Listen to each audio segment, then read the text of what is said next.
Innovation is a numbers game, even if you're good at it. And your ability to innovate is a function of the number of experiments you're willing to run.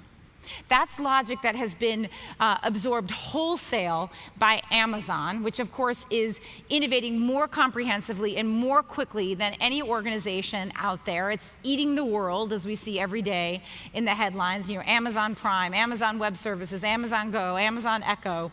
They generate these things faster and just than any organization you've seen.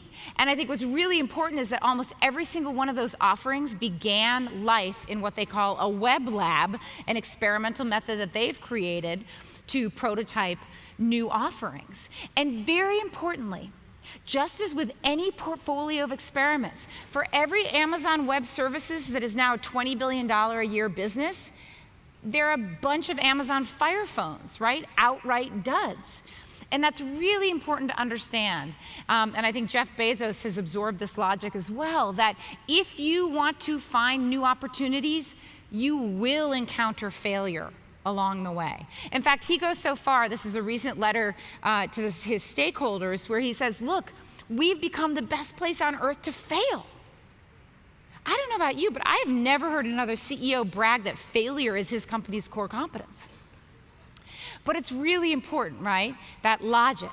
And as much as we celebrate failure and you hear all this rhetoric around embracing failure and fail faster to succeed sooner, failure is not particularly fun.